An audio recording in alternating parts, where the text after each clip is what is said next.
Hello ladies and gentlemen, my name is DC and I'm just gonna freehand this, so if I mess up a little bit in the story, forgive me.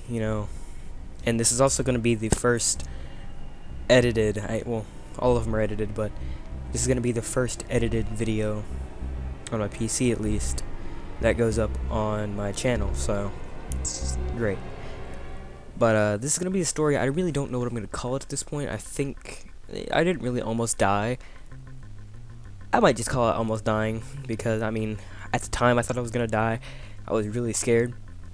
So, in our neighborhood, we had a huge neighborhood, and like it was bigger than a normal neighborhood. It was probably, well, I don't know the exact distance, but basically there was this one hill type thing. It was a road, but it was like broken up. There were rocks everywhere. Like they weren't small rocks, they were huge rocks. And the way it was it was a very narrow slant. Why did I say narrow?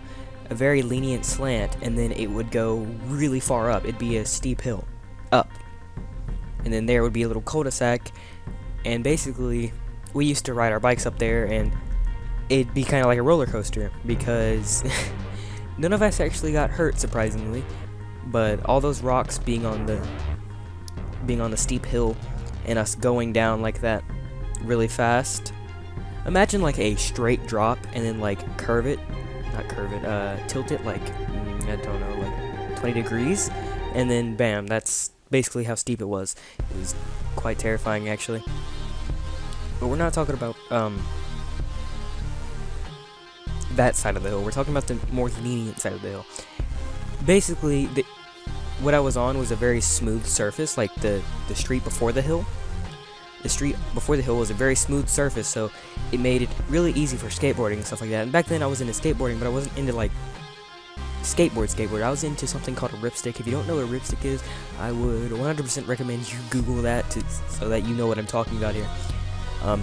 They're basically a two-wheel skateboard where you had to like move your legs and your hips and stuff like that to move it. And I was really good at it at the time. I could do like tricks and stuff like that, and it was pretty cool. But getting off topic, I was riding down the thing and I was going pretty fast. I was keeping up with this guy on a bike. This friend at the time, he was like 8, so that comes into play later in the story. But I was riding on this really smooth road, and I get to the hill, and it's like a two-way street. You can either go down the hill or you could keep going on the smooth road. But the smooth road kind of went uphill, so it was really hard to keep going as fast as I was. And I wanted to keep going as fast as I was, so I said, hey, let's go down this hill. And I went down the first time, made it completely fine. Second time, not so much completely fine. I kind of hit a rock and bounced into the grass, which it was completely fine. And then the third time is where everything really screwed up. And I don't know if this is 100% true or not, but I felt like I was going really high at the time. Basically, I was ripsticking down the thing, and I wanted to go as fast as possible, so I was actually moving my hips to make it go fast. Like, for example, if you were skateboarding, going down a hill, you'd be kicking so that you could, or pushing off the ground so that you can go faster. Well, I was doing that, and I hit a bump in the road. Like, there were like tons of potholes and everything, and I hit one of the potholes, and I straight up flew off my ripstick and into this lady's driveway. And I swear I was getting at least 10 feet of air, because I hit the pothole at the very top of the hill, and I basically flew until I hit the lady's driveway, which is a little bit further down the hill. So I swear it was like I was at like 10 feet in the air at one point. I don't remember it specifically, but basically I hit the floor really hard, like really hard, and I got up and I was perfectly fine. Like, I didn't feel any pain, but my friend looked at me and said, "Oh my god, dude, are you okay?" And I was like, "Yeah, I feel fine. Why?" I go pick up my ripstick, and then he looks at me and he's like, "You're bleeding like a lot," because I was bleeding from my forehead. I was bleeding all down my arms, basically like no, I was gonna make a reference. If you picture like how like Goku, for example, if he gets in a really tough fight and he like gets hit a lot and stuff like that, you know, he like bleeds from his forehead and he's bleeding on his arms and stuff like that, and like, you know, he's got little scratches everywhere. That's basically how I looked. I looked like Goku just went through a fight with like Vegeta, and it was awful. And I started to panic, and I told my friend, because he had a bike and I didn't, and I was like feeling nauseous, not nauseous, I was feeling dizzy because I saw all the blood coming out of me, and it was gross. I mean, it wasn't too gross, but it was like scary to know that that much blood is coming out of me at the current point, and oof, man. But he ran home. I told him to run home and go get my mom, and what he did instead was he ran home to his house, which is further away than my house, and he told his mom to call me. Not call me, call my mom. Which didn't make sense to me. Like, why? Why would you do that? So he went home, told his mom. His mom called my mom. My mom drove down there. No, wait. No. What am I thinking? Basically, it took him so long to get home that I ended up walking home on my own, bleeding, dizzy, because I was losing so much blood. I walked home. And I walked to my front door. My mom sees me, and she is like, "What is wrong with you? What happened to you?" And I basically tried to tell her the story. I walked up to her, and I passed out. I just straight up, like, fell. And luckily, my mom's awesome, and she caught me before I hit the floor. And basically, I woke up as soon as she caught me. Like, it was just like I was out for like half a second, and then that was it.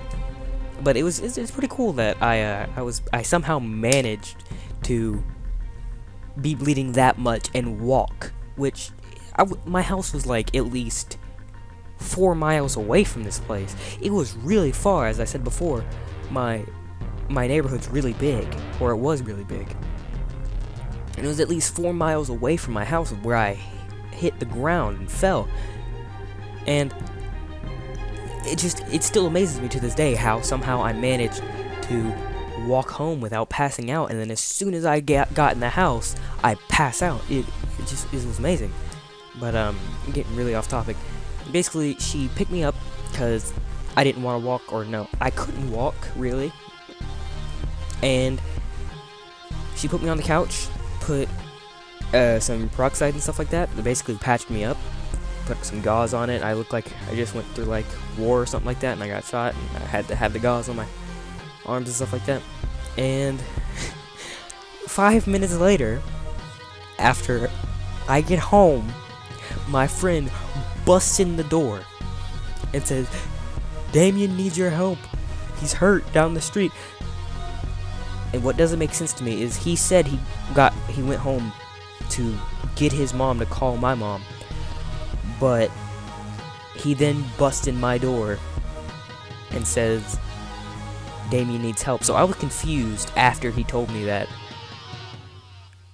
But the thing I found really weird is, if he did tell his mom to call my mom, either she didn't call, or my mom didn't come to get me, or he was just lying. But if that's the case, how, with a bike, keep in mind, are you faster than a kid who's bleeding, who's basically bleeding out, about to pass out, with like a 20-pound skateboard type of thing? It wasn't 20 pounds, it was like 10-pound skateboard, walking home? I just never understood it. But I think that's just about it. I think we didn't go to the hospital. I just kind of laid there all night.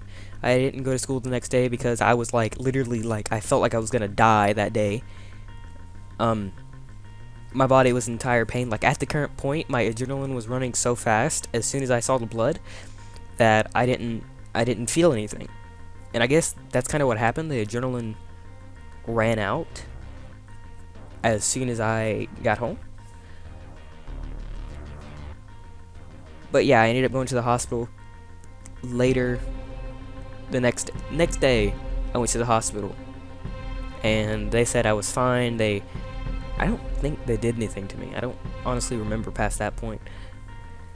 But yeah, 15 likes for the next story. I know last time I said that the next story would be First time I ever saw a boob, but then I realized that really wouldn't make a good story because it's really short. It's like 2-minute long story, and I kind of thought this one would be a better idea because I was talking to one of my friends and they said, you know, I almost died when I was a child. And I'm like, that reminds me. I also have another story of I almost died, but it's kind of depressing. I had a disease and stuff like that. But anyway, 15 likes for the next story. I don't know what it'll be. I'm not going to promise anything.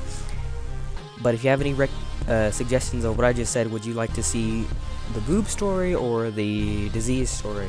I can almost guess what you guys are going to pick. But, yeah, anyways, if you enjoyed the video, this has kind of gone on a little bit long. Leave a like. If you did not, tell me why in the comments, and I will see you in the next video. Peace.